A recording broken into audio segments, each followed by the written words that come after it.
안녕하세요. 사사이 사람 사는 이야기 오늘의 사연입니다. 안녕하세요. 저는 현재 사랑스러운 딸과 함께 살고 있는 최은수라고 합니다.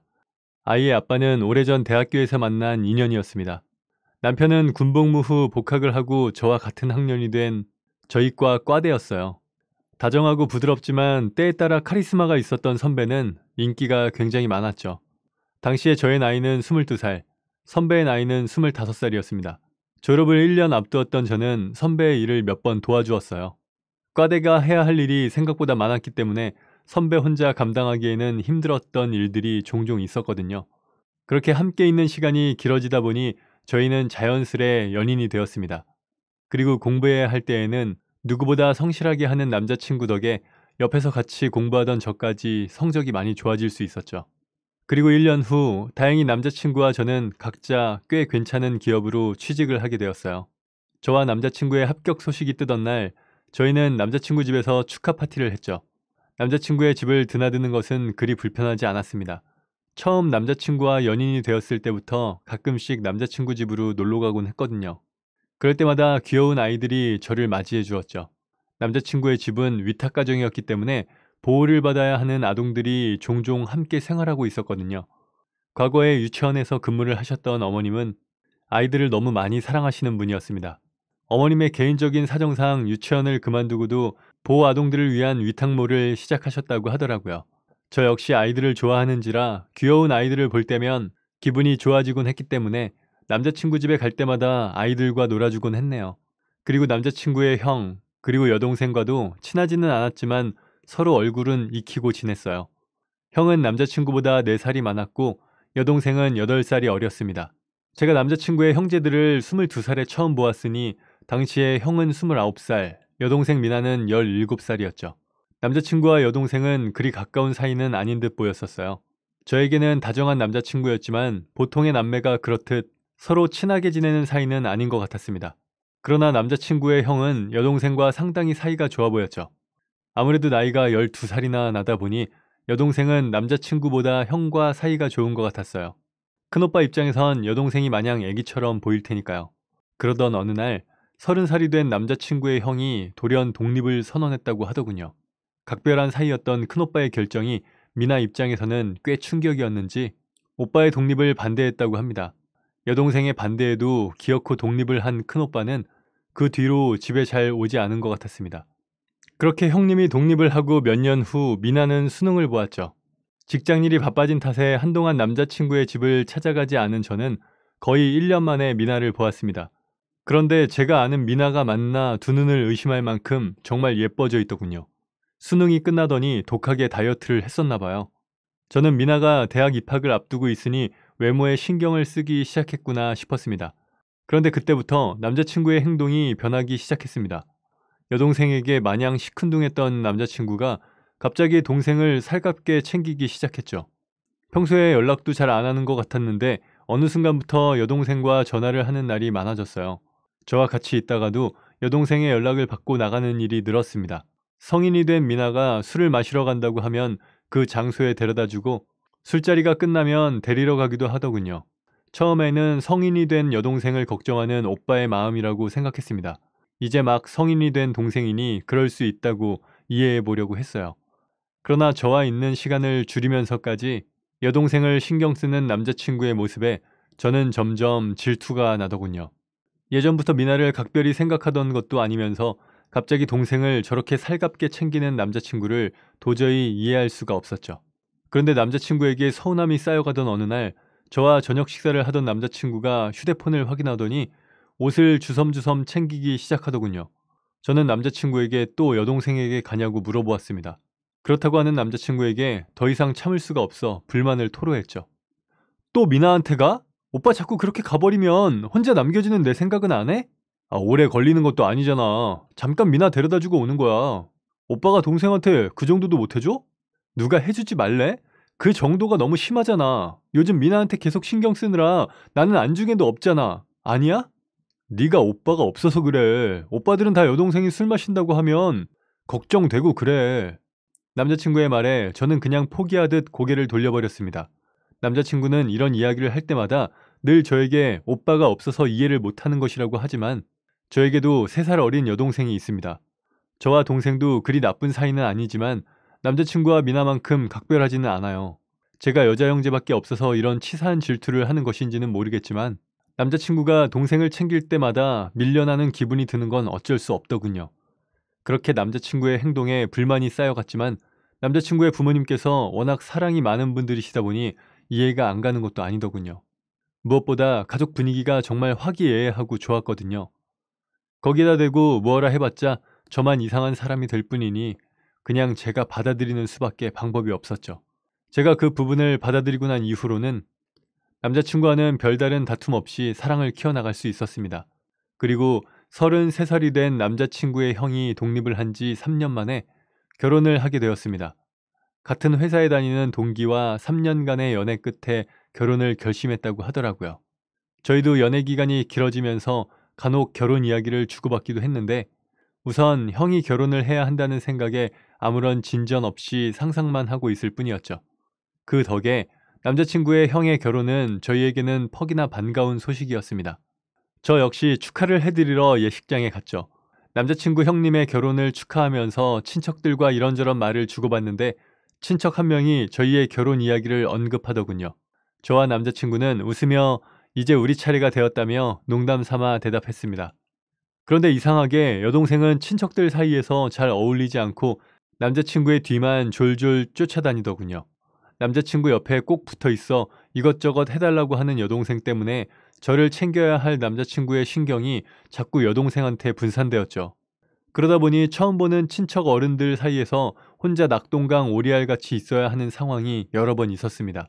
저에게는 어렵고 불편한 자리인데 신경을 잘 써주지 않는 남자친구에게 너무나도 서운했습니다. 결국 그날 저녁 남자친구와 저는 크게 싸웠어요. 그런 저에게 남자친구는 도리어 또 시작이냐며 화를 내더군요. 저 역시 지지 않고 그런 상황에 나를 챙기는 게 아니라 여동생만 챙기는 것이 맞는 행동이냐고 따져 물었습니다. 그렇게 몇 번 말싸움을 주고받던 남자친구는 갑자기 한숨을 쉬더니 저에게 고백을 했습니다. 미나, 사실 내 친동생 아니야. 8살 때 우리 집에 입양된 거라서 친척들이랑 많이 어색해. 뭐? 그래서 오늘 나만 쫓아다닌 거야. 원래 친척들 만날 때 나랑 형한테만 붙어 있었는데 형 결혼식인데 어떻게 해? 내가 챙겨야지. 미나 상처 많은 애야. 부모님한테 버림받고 입양 갔는데 거기서도 방치당하다가 다시 파양당했어. 그 어린애가 그 상황이 감당이 됐겠어? 그래서 오빠도 오빠 형도 미나를 그렇게 챙겼던 거야? 어릴 때 엄마가 자꾸 모르는 애들 데리고 와서 나도 어린 마음에 걔네한테 좀 못되게 굴었었어. 당연히 미나한테도 그랬었고 안 그래도 상처 큰 애한테 내가 못살게 굴었으니 얼마나 눈치 보였겠어. 평생 남의 집에서 눈치 보면서 자란 애야. 내가 미나한테 얼마나 미안한지 알아? 저는 그 말을 듣고 지금까지 미나를 질투한 제가 너무 부끄러워졌습니다. 그동안 남자친구와 남자친구의 형이 미나를 각별히 챙겼던 이유도 어느 정도 이해가 갔어요. 남자친구의 이야기를 들은 후로는 여동생에 대한 무거운 마음을 조금 내려놓게 되었습니다. 그렇게 저희는 다시 잘 지냈고 남자친구의 형님이 결혼을 하고 2년 뒤 저희도 6년간의 긴 연애를 끝내고 결혼을 하게 되었죠. 그런데 결혼식 당일 결혼식 내내 우는 미나 때문에 민망한 상황이 생겼습니다. 사실 저는 미나가 그렇게까지 울었는지 몰랐는데 나중에 사진을 찍을 때 보니 얼마나 울었는지 눈이 빨갛다 못해 퉁퉁 부어있더군요. 오죽하면 친정 이모님이 저에게 네 남편 애인이냐고 할 정도였죠. 저는 이모님에게 원래 오빠를 유난스럽게 따르던 여동생이라며 웃어 넘겼습니다. 우여곡절 끝에 저희는 무사히 결혼을 했고 신혼생활이 시작되었죠.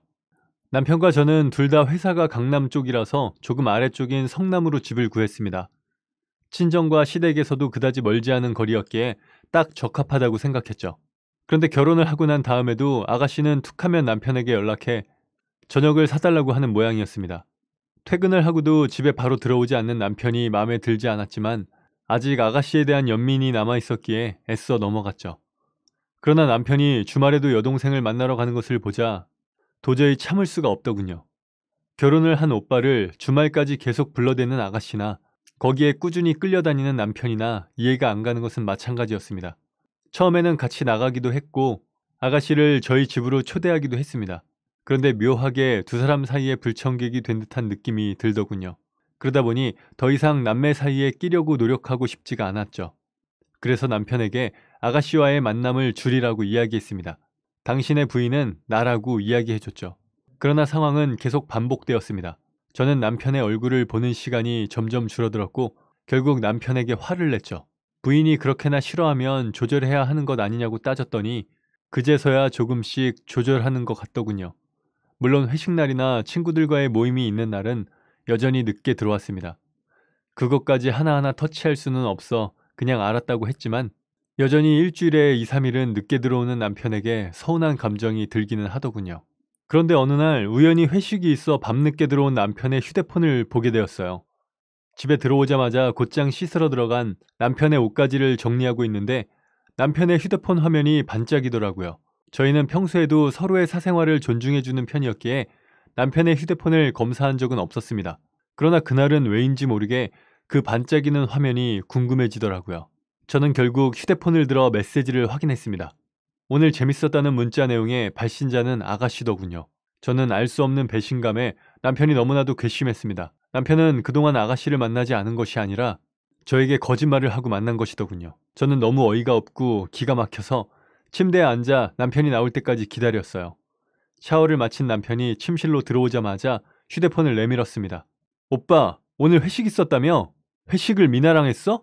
야, 미나가 오늘 힘들었다고 맛있는 거 먹고 싶다고 해서 저녁 먹고 온 거야. 네가 너무 싫어해서 사실대로 말할 수 없었어. 진짜 그렇게까지 해야 되니? 내 말 다 무시할 거면 나랑 결혼은 왜 했어? 내가 내 동생 만나서 챙겨주는 것도 안 되냐? 아니, 내가 뭘 그렇게 잘못했는데? 너 나랑 결혼했어. 근데 퇴근하고 맨날 친구 아니면 미나 만나러 가잖아. 왜 속이기까지 하면서 만나는데? 솔직히 미나 당신 친동생도 아니잖아. 순간 선을 넘는 발언을 했다고 생각을 하기는 했지만 이미 주워 담을 순 없었죠. 너 그런 생각하고 있었어? 미나 친동생 아니어도 나한테는 동생이야. 너 진짜 실망이다. 남편은 제게 미나에 대해 다시는 그런 식으로 말하지 말라는 경고를 끝으로 대화를 끝냈습니다. 저 역시 제가 말실수를 했다는 것을 알고 있었으니 그 뒤로 남편을 크게 나무라지는 못했어요. 그렇게 몇 달이 지났죠. 그런데 남편은 결혼을 한 지 7개월 정도가 지나자 정말 아가씨와의 만남을 줄인 것 같았습니다. 퇴근을 하고 집으로 곧장 들어오는 남편과 함께 진정한 신혼생활을 했어요. 그리고 결혼한 지 12개월 정도가 되었을 때 저희에게 아이라는 선물이 찾아왔죠. 사실 아주버님네가 아직 아이를 갖지 않아서 저희도 조금 천천히 가지려고 했는데 아주버님과 형님은 아직 아이 생각이 없다고 하시더라고요. 시부모님도 저희에게 기다리지 말고 빨리 아이를 낳으라고 하셨죠. 저 역시 아이를 갖고 싶기도 해서 바로 임신을 했습니다. 그렇게 예쁜 딸아이를 무사히 출산했습니다. 아이는 집안의 복덩이로 무럭무럭 자랐고 양가에서 모두 사랑을 받으며 지냈습니다. 아이의 돌잔치 날 저는 한동안 못 보았던 아가씨의 모습이 조금 변해 있다는 것을 느꼈습니다. 한복 비슷한 옷을 입고 와서 자연스럽게 보이긴 했지만 아이를 낳은 지 얼마 안 되는 제가 볼 때 임신을 한 것이 분명했어요. 아가씨의 나이는 이제 26살이었습니다. 저는 아무도 눈치채지 못하는 이 상황이 조금 의아했죠. 그래서 돌잔치가 끝나고 전 조용히 아가씨를 따로 불렀습니다. 다짜고짜 배를 만졌더니 정말 임신을 한 것이더군요. 저는 어떻게 된 것이냐며 언제 임신을 하게 되었냐고 아가씨에게 물어봤습니다. 처음에는 임신이 아니라고 잡아떼던 아가씨에게 그럼 당장 병원에 가서 확인을 해보자 하고 강하게 나갔죠. 절대 가지 않겠다는 아가씨와 옥신각신 다투는데 갑자기 털썩 주저앉아서 울기 시작하더군요. 이제 이야기를 들어보려는데 정리를 마친 사람들이 저를 찾기 시작해서 일단은 아가씨를 저희 집으로 데리고 왔습니다. 남편에게도 아가씨의 임신 소식을 알리자 남편은 어린 동생의 임신이 당황스러운지 아무 말도 하지 않더군요. 그렇게 남편과 저 그리고 아가씨까지 셋이 앉아 이야기를 시작했습니다. 미나야, 아이 아빠는 누구야? 몰라요. 원나잇을 했는데 임신한 줄은 정말 몰랐어요. 지금 얼마나 된 거고? 6개월 정도? 저는 어린 아가씨가 아빠도 모르는 아이를 혼자 감당하고 있는 것이 너무나 안쓰러웠습니다. 아직 부모님께도 말을 못했다며 고개를 숙이는데 그 순간 제 여동생이 생각나면서 가슴이 찢어질 것 같았죠. 미나야, 나랑 같이 병원 가자. 아빠도 없는 아이 낳아서 혼자 어떻게 감당하려고 그래. 부드럽게 타일렀지만 아가씨는 고개를 가로저을 뿐이었습니다. 언니도 저 어릴 때 부모님한테 버림받은 거 알잖아요. 그게 얼마나 잔인한 일인지 언니는 몰라요. 저는 절대 이 애 못 죽여요. 저는 펑펑 울면서 아이를 죽일 수 없다는 아가씨를 안고 그만 같이 울어버렸습니다. 그리고 다음날 남편과 아가씨를 데리고 시댁에 갔습니다. 시부모님께 아가씨의 임신 사실을 말씀드렸더니 당연히 쉽게 받아들이지 못하시더군요. 애아빠가 누구냐고 물어도 모른다고 하는 막내딸의 대답에 시댁은 초상집 분위기가 되어버렸죠. 저는 시댁에서 눈치만 보고 있을 아가씨가 신경 쓰여 시댁에 자주 드나들었어요. 그러면서 아가씨를 조금씩 챙겨주었죠. 갈 때마다 예쁜 짓을 하는 아이를 데려가 분위기를 좋게 하니 시부모님도 점점 상황을 받아들이게 되셨습니다. 그리고 얼마 뒤 아가씨는 출산을 하게 되었죠. 병원비와 조리원비는 시부모님께서 마련하셨고 저희는 우리 아이가 입던 옷들을 조카에게 물려주었습니다. 적지만 돈도 쥐어주면서 할 수 있는 정성은 다 베풀고 지냈죠. 하지만 형님은 그런 아가씨가 한심한지 출산할 때 한 번 다녀갔을 뿐 더 이상 찾아오지 않더군요. 그냥 바쁜 일이 있어 그러는 걸 거라며 아가씨를 위로했습니다. 그런데 며칠 뒤 형님에게서 전화가 오더군요. 동서, 지금 서방님이랑 아버님 댁으로 와. 급한 일이야. 갑작스러운 형님의 호출에 무슨 일이 있냐고 물어보아도 와서 이야기하자고 할 뿐 대답을 해주지 않더군요. 저는 일단 형님의 말대로 남편을 데리고 시댁으로 향했어요. 시댁에 도착했더니 분위기가 많이 좋지 않은 것 같아 눈치를 보며 자리에 앉았습니다. 저희가 앉자마자 형님은 몇 장의 사진을 꺼내놓더니 돌연 이혼을 선언하더군요. 저는 갑자기 이혼을 하겠다는 형님의 말에 의문을 가지고 사진을 보았습니다. 사진 속에는 아주버님과 시누이가 노란한 정황의 사진들과 차마 읽을 수조차 없는 더러운 메시지 내용들이 있더군요. 보고도 믿기지 않을 정도였습니다. 이 둘이 언제부터 이런 짓을 했는지는 모르겠지만 문자 내용으로 보면 저와 만나기 훨씬 전부터 이 더러운 관계가 시작된 것 같아요. 그러니까 형님의 말에 따르면 아주버님이 독립을 하시기 전부터 시누이와 더러운 관계로 지냈다는 소리였죠. 저는 너무 어이가 없어서 아가씨를 보았더니 역시 아무 말도 못하고 고개만 숙이고 있더군요. 이후 아주버님이 형님을 만나면서 아가씨와의 더러운 관계를 정리했지만 어째서인지 둘이 다시 만나기 시작했다며 아가씨와 아주버님이 모텔에 드나드는 사진을 찾아 보여주었습니다. 다들 이 기가 막힌 상황에 아무 말도 못하고 가만히 있는데 이건 이 사람과 아가씨 아이 친자 검사한 거예요. 형님이 아가씨 아이와 아주버님의 유전자 검사지를 꺼냈습니다. 제일 먼저 검사지를 본 남편은 손을 바르르 떨더군요. 저는 그런 남편의 손에서 검사지를 가져다 봤습니다. 그리고 저는 그대로 얼어버리고 말았습니다. 종이에는 유전자 일부 일치라고 적혀 있더군요. 아주버님과 아가씨 아이의 유전자가 일부 일치라는 말은 아이 아빠가 아주버님이 아닌 아버님 아니면 제 남편의 아이라는 소리였죠. 아주버님은 검사지를 보자마자 남편을 때리기 시작했습니다. 모든 것을 폭로한 형님은 알아서들 하시라며 본인은 위자료만 받고 이혼할 것이라고 말하고 나가버렸어요. 유전자 검사지를 들고 멍하니 앉아있던 저는 형님이 나가는 소리에 정신이 들었고 그대로 남편을 붙잡고 흔들면서 소리 질렀습니다.